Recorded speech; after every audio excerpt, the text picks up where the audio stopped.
Home inspectors are like the food critics of the home buying world. They don't make the food, they don't clean the dishes after, but they're going to point out every single issue that they can find with the meal and maybe every now and again sprinkle in a compliment or two. However, home inspectors are some of the most valuable players in the home buying process. And I know that that's somewhat of a debated fact, but I believe it to be true. And yeah, it's usually about $500 to $700 to hire somebody to do a whole home inspection. But I truly believe that it is $500 to $700 very, very well spent. That's what we're going to look at in this episode of the DIY Homebuyer Podcast. My name is Nick. I am your host and the founder of the DIY Homebuyer Academy, where I teach you how to purchase a home without needing to hire a costly buyer's agent, saving you tens of thousands of dollars and putting you back in control of the home buying process. Because I truly believe that most people, not everybody, but most people have the competence to handle the home buying process themselves. You just need a little education and the confidence that you can do it. So that's what I am here to provide. And I want to talk about home inspections, especially from the perspective of a self representing or DIY home buyer. And we should begin with kind of the implicit part of this, which is that when you put an offer in on a home, you should definitely include an inspection contingency. I've talked about this a little bit in some of the previous episodes, especially in my episode on negotiation. There's a handful of ways that you can handle the inspection contingency in terms of negotiating that into the offer on the home and ways to make that more attractive by having a smaller window for your inspections, or perhaps even putting a limit saying that you're not going to ask for anything under $2,000, which just tells the seller that you're not going to nickel and dime them, or you put a cap on it. I'm not going to ask for more than $15,000 in repairs. Anyway, listen to that episode on negotiation if you want more of a deep dive on that. I'm going to take some of these things as a given that if you're having a home inspection, it's because you included the inspection contingency in your offer, which is something that I just always, always, always recommend. A traditional inspection contingency period is about 10 days from the time that your offer has been accepted.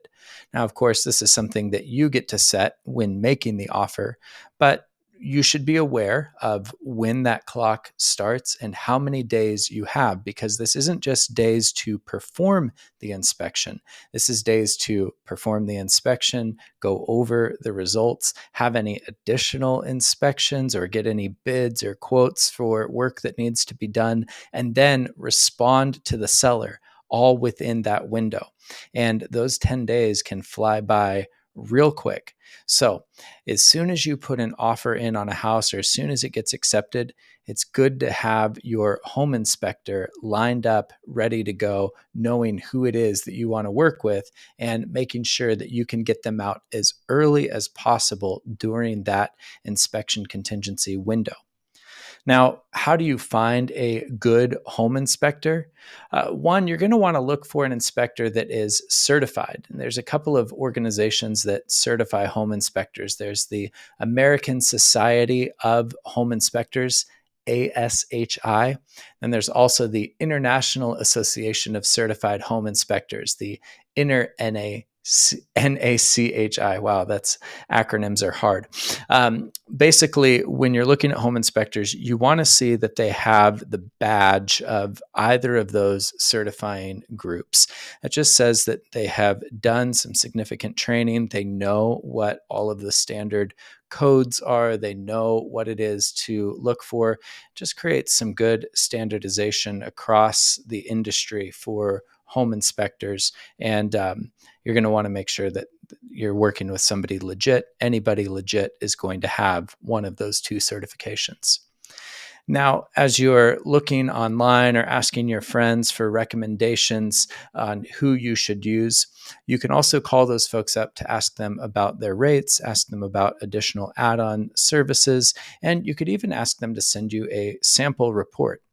That report is really what you're paying for. Yes, their time in doing the inspection, but you want to make sure that your inspector is going to, at the end of the day, give you a very user friendly report, something that you can easily understand, that you can refer back to. And that, of course, if you're going to negotiate anything, any repairs with the seller, typically the seller is not going to want the entire report, because if they have the entire report, then they have to disclose everything that they find, because now it's material fact to them. So they're not going to want the whole report. Instead, they're just going to want the relevant sections of the report. And so you're going to need to be able to send clips or screenshots of just the relevant sections. So you want to make sure that the home inspector that you use has a well organized report that is going to be easy to make sense of and potentially send sections of it to a seller and that they can easily understand. It should be rich with a lot of photos, and some home inspectors are even starting to include video clips, which they upload to YouTube or Vimeo or something like that with private links, so that you can have some video commentary on what it is that the inspector saw. And then the other thing to ask inspectors as you're talking with them is just their experience with the type of home and the age of home that you're buying. There are some inspectors that are really familiar with and kind of specialize in new construction. So, of course, if you're building a new home, you're going to want to go with somebody who is up on the latest and greatest of building codes and that is familiar with navigating new construction. Similarly, if you're buying a home that's like 100 years old or more, that has totally different things to look out for. I mean, not totally, but there are a lot of different features and elements that you're going to want to make sure that you're working with a home inspector that's very familiar with, or perhaps even specializes in older homes, because they're going to have a better eye for what to look out for. And that's really the thing that you have to keep in mind. Yes, any inspector worth their salt is going to have a certification, but a lot of things in life are caught, not taught. And so you want to go with an inspector who has been around the types of homes that you're looking at buying, and that has just learned how to feel out what makes a good home, what potential issues could be. Somebody that's just seen a lot in the type of condition and age of homes that you're considering.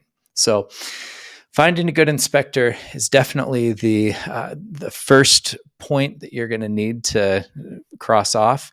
And you want to do that, like I said, very early on in the process, almost simultaneously as you're putting in an offer, because you don't want to be scrambling to find an inspector. And in fact, you probably want to have two, if not three inspectors that you could go with, so that way you can go with whoever's got the soonest availability. Now, when you have your home inspection, I think it's really important for you to be there. And again, you're spending good money to have the inspector come out. Usually it's $500 to $700 for the whole home inspection. Of course, this is going to change based on where you're at in the country. It'll also change based upon the size of the home. So that's just kind of a general range of what to expect. And then they'll have some add-on services that are available to you as well, like a radon test for radon gases, or a sewer scope if there's a sewer line running from the house out to the street. You may need to have a septic inspection or a well water quality test and flow test. Those are things that may need to be added on as well. And usually those would be a couple $100 a piece. I look at spending the money on a home inspection as money well spent for peace of mind. And I include that when it comes to radon, unless the house that you're buying already has a radon mitigation system, which is something you can ask the listing agent or the seller about. I always recommend getting that radon test done. It's just good to know. If there's any radon gases, I'll include some links in the show notes that give more information on what radon is. I also highly recommend that you have the sewer scope done if you're buying a house that is connected to the sewer. It seems like a small thing, but we forget that infrastructure isn't made to last forever. And so I've seen homes that are 60, 70 years old, and the sewer lines from the house to the street are actually starting to deteriorate. Or there have been, over the years, wipes and God knows what else flushed down toilets, and those things start to clog up a sewer pipe.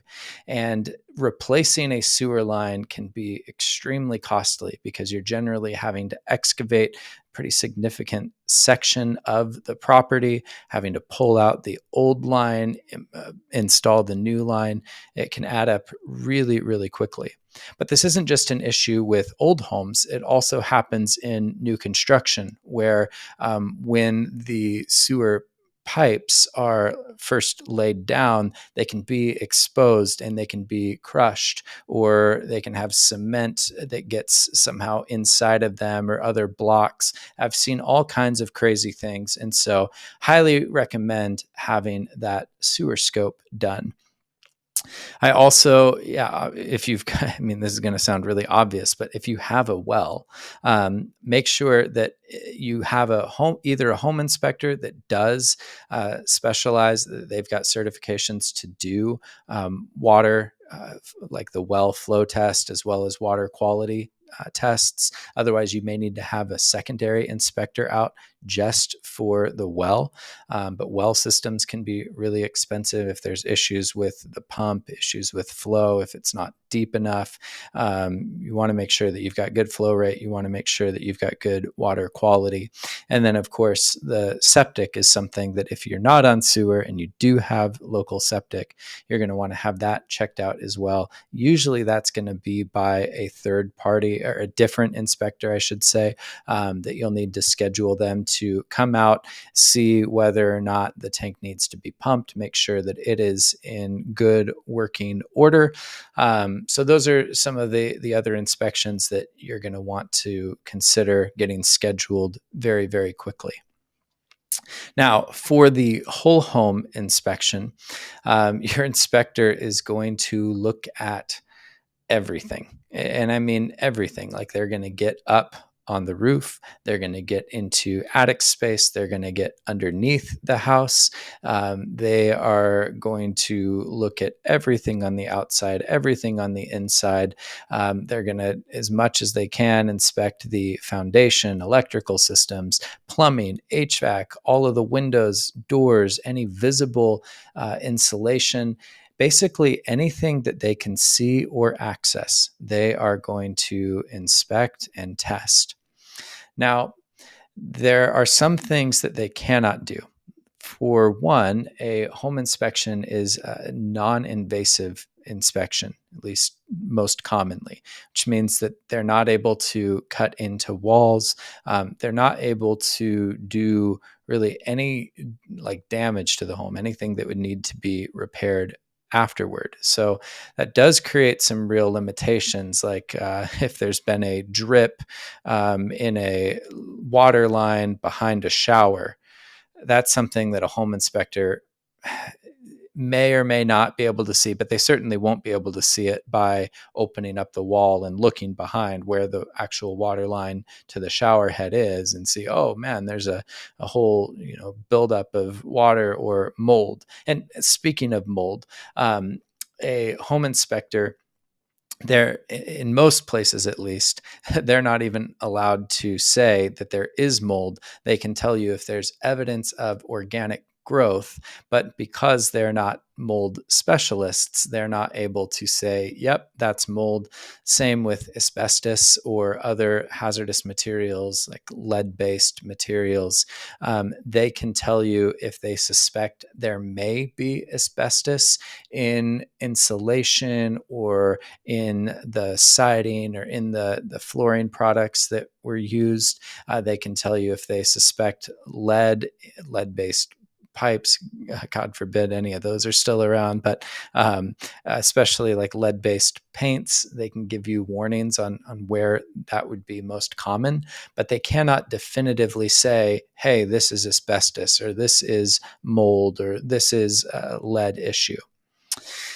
They also generally don't look at they look at some appliances, but like they're not going to test the refrigerator, like the water lines, and make sure that the refrigerator water lines are working. Or they typically don't like run a microwave. They'll run a dishwasher just to make sure that there's no water leaks that are obviously coming from that. They may run the oven to test the temperature of it.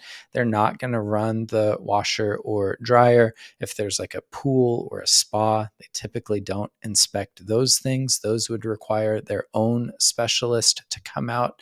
And while they'll tell you if they see any evidence of pests, they generally don't do like a inspection for pet infestation either. So those are some of the things that would be excluded, but the inclusions of your home inspection, it's going to be an extensive list. Like most of these inspection reports tend to be 20, 30 pages long. They are intense. And that is a really good thing. Like you want to get good bang for your buck when you're having an inspector out. So, again, I do recommend that while the inspector is there, you be there the whole time and essentially that you just shadow them. I know that they're going to have their process and they're going to want to be working quick, but the way that I see it, when you're paying them to be there, they're on your time. And so do follow them around and take notes. Of course, they're going to give you the detailed report, but it's still good for you to be able to take notes, ask questions if they're going into the attic space and you are wanting to go in there yourself. I think that it's great to go up there, at least poke your head up there. Or if there's a crawl space or a way to access underneath the house and you want to go down, I mean, wear clothes that it's appropriate to do so and get underneath the house. This is an awesome opportunity for you to get eyes on things and see exactly what it is that they're seeing. This is also the best way to get a sense of, all right, what is really a big issue that's unique to this home versus what are things that are more commonplace, especially if you're not buying and selling homes all of the time. Every issue can feel like a major issue. But you have to remember that, like the food critic whose job it is to test every food in the city and give you their exact thoughts on it, a home inspector they're there to tell you every single problem that they can find. And that's what you're paying them to do. So they have to have things on the report or else they're not really doing their job.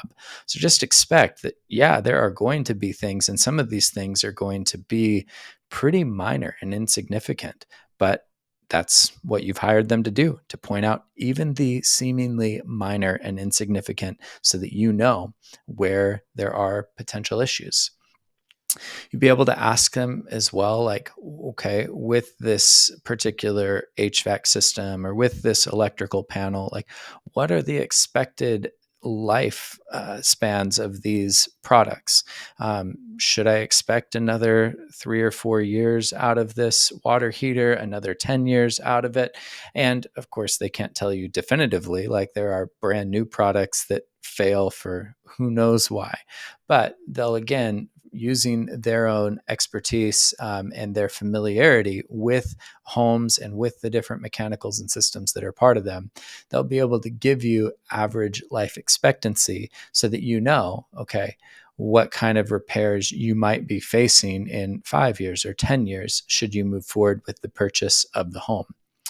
They're also going to give you just good like homeowner maintenance recommendations. These are going to be things like where you need to be concerned about the grade of the yard or the grade up next to the home, and making sure that the water is flowing away from the house. Could also be things like vegetation, plants, trees that are growing up against the home, which can create moisture issues, or could also be access for pests to get into the home.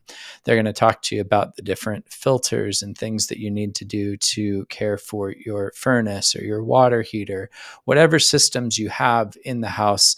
They're going to be able to kind of orient you to the entire home.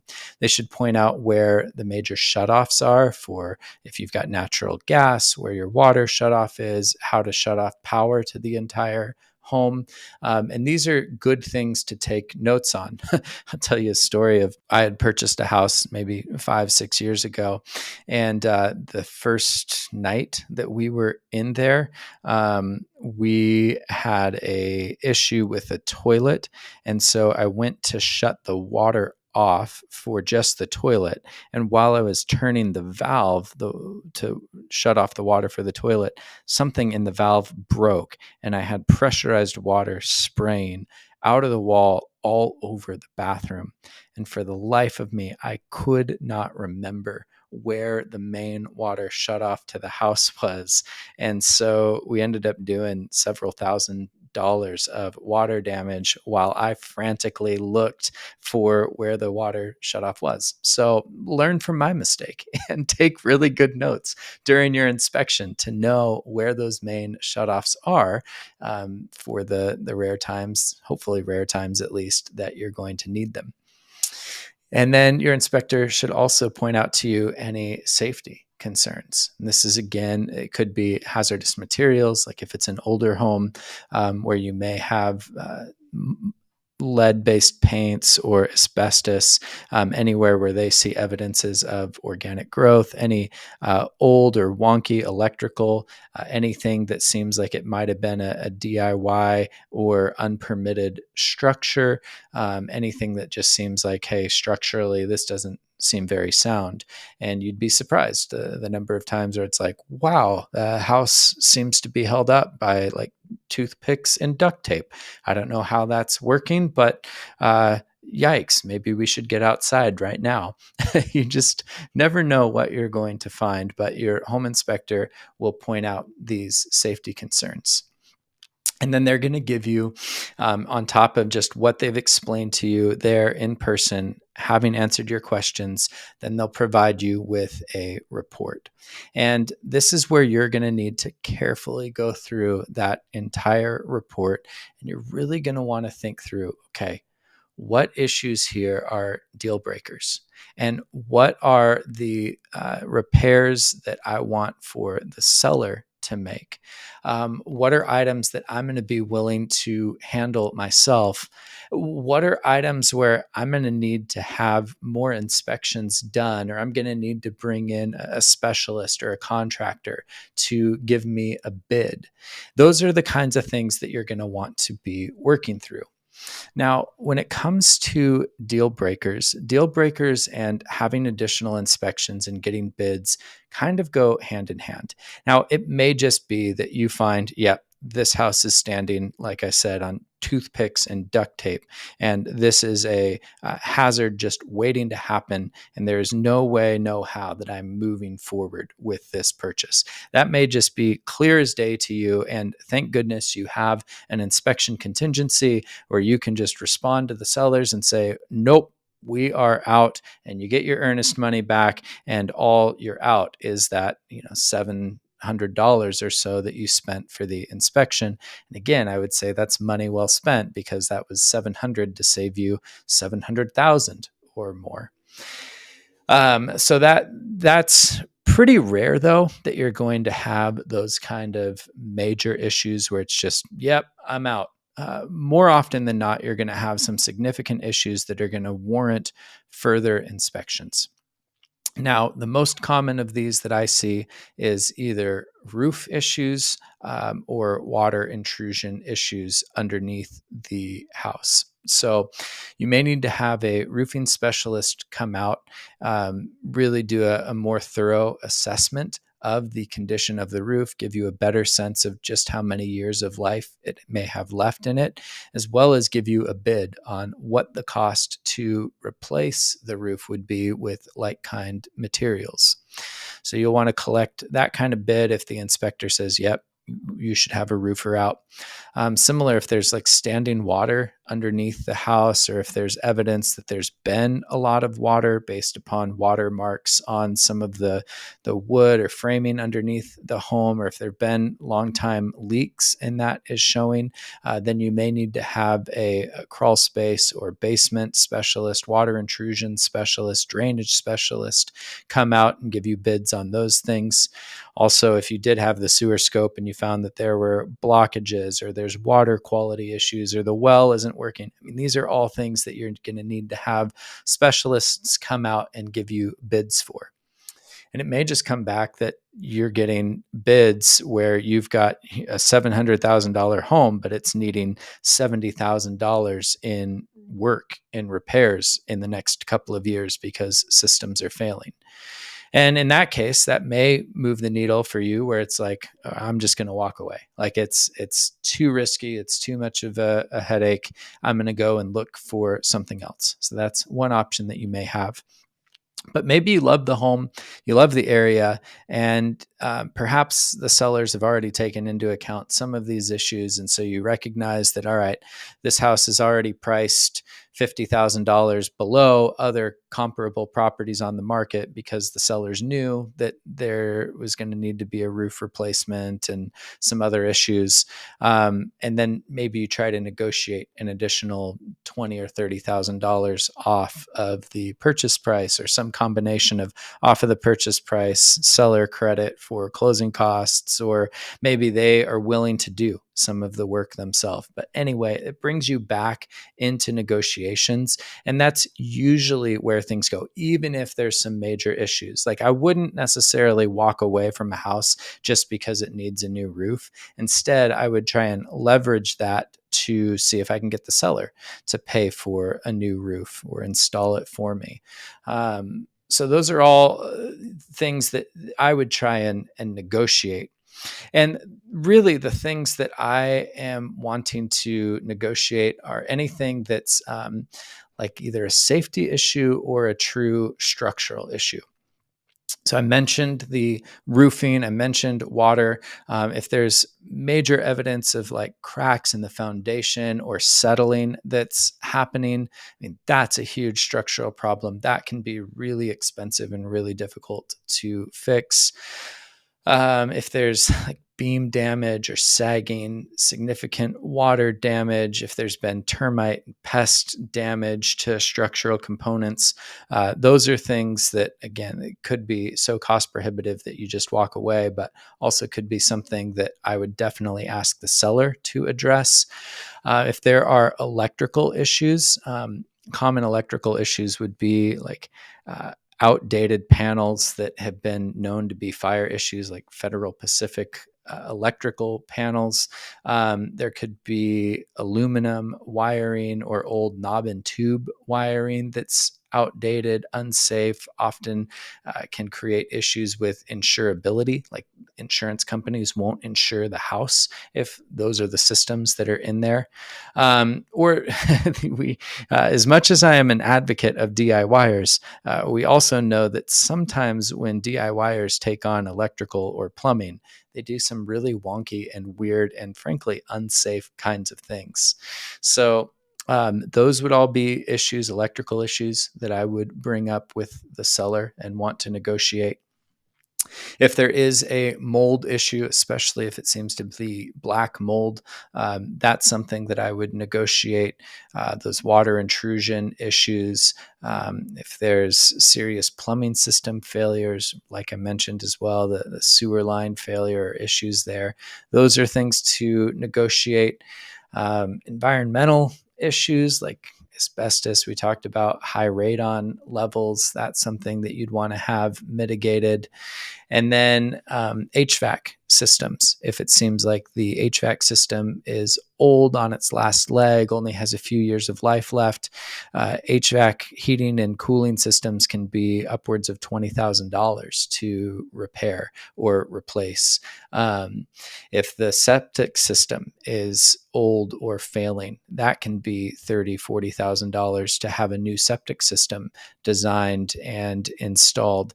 Or it can be similar cost to have a line run from the house to connect with city sewer, if that's even available.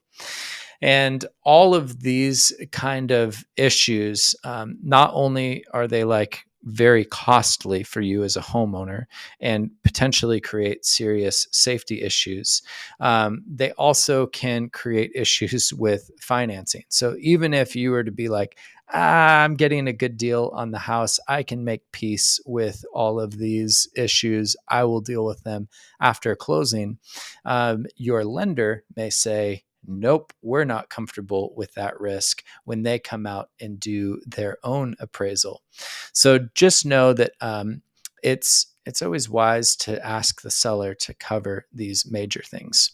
Now, the everyone's going to have a little different definition of what minor is, but you do want to be careful not to offend sellers by just nickel and diming them. And so, like if the furnace filter is looking old, it's a little bit silly to ask them to replace a $20 filter when that's something that you can do.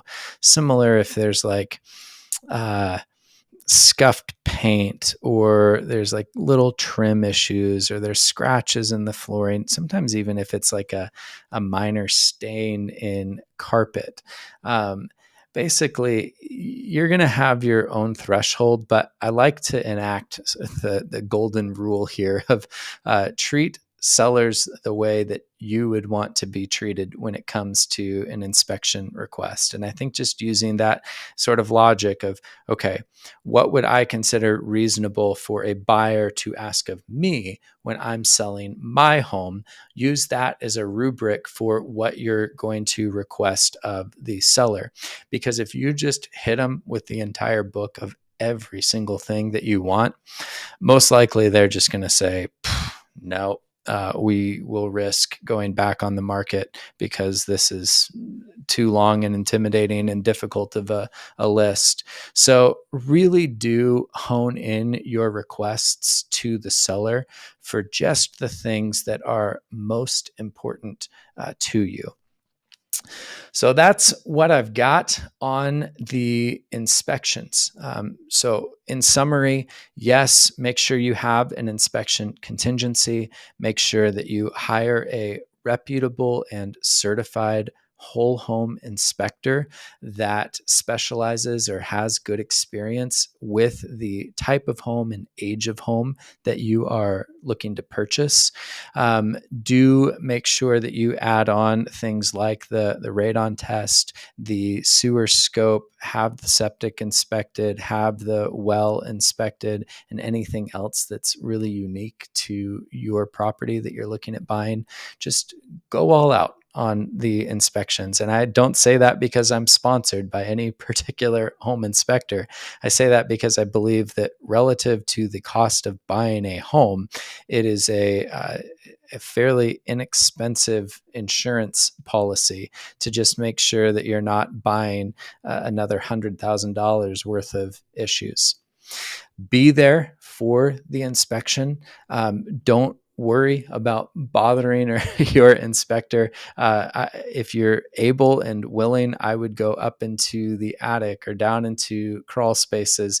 I would just be their shadow and ask good questions, taking good notes, taking my own photos, especially noting where the water shutoff is, and then thoroughly go through the report and determine, all right, am I going to move forward on this house? And if so, what are the repairs or credits that I need the seller to make in order for this deal to still make sense as a good deal?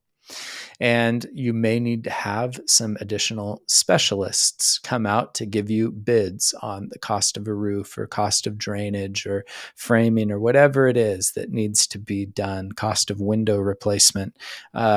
Having those bids is going to benefit you greatly when it comes to negotiations, because then you're backed with real numbers by real local businesses that could do the work. And I will do a more thorough episode on like exactly how to communicate these things to the seller, because that's important, that you make it known that the contractors that the seller uses need to be approved by you as the buyer if the seller is to do the repairs. That way they don't just have their, Uncle Bucky, who was a plumber, hasn't touched anything in plumbing for 20 years, but still has the license. You don't want him doing the work, and you don't want the sellers doing the work themselves either. So you do need to be careful on how you word that response to the sellers. You also need to be careful. Do not send the seller the entire inspection report. In many, many places, that can immediately waive your inspection contingency, because again, you are putting additional liability on them, because now they know everything that's wrong with their house and they need to disclose that. So don't do that for yourself. If the seller wants any portions of the report, they need to request that of you in writing, whether that's through an official form. Basically, you just need to get it in writing, signed by the sellers, that they want any of the report before you send them any portions of it. But you can totally let them know what repairs you want to see made. Hopefully, this is helpful to you. Would love to know your thoughts. Would love to hear anything that you think I missed. What are your own experiences with home inspectors? And then, if DIY home buying is something that you want to explore further, well, of course, check out previous episodes of the DIY Homebuyer podcast. But more than anything, I would invite you to join our free school community for the DIY Homebuyer Academy. There you can connect with other DIY home buyers, share your experience, ask questions, get answers from me and others that are going through the process. I also have created a bunch of free resources, including a free course that just covers all of the fundamentals of the home buying process. That's yours to learn, to use, to benefit from. It's also just a great way to connect with me and other like-minded folks. So you can join that absolutely free going to school.com/DIY homebuyer. Would love to connect with you in there. And then, of course, anything that you can do to subscribe to the show, leave a comment, leave a review, share it with a friend. All of this helps with my mission to improve the home buying experience for millions of people throughout the United States. I truly believe that DIY home buying is the future. I think that it is a better way to buy homes, far more financially efficient way, far more empowering way for home buyers. I could go on and on and on about it. But if that's something that you buy into, well, I would love for you to help me in spreading that mission, and anything that you do to engage with this show, with the content that I'm creating. I just can't thank you enough for it, because that's how more and more people find out and join the mission to make home buying better. So I'm so grateful that you are a part of it, and I look forward to being back with you on another episode very soon. Thanks, y'all.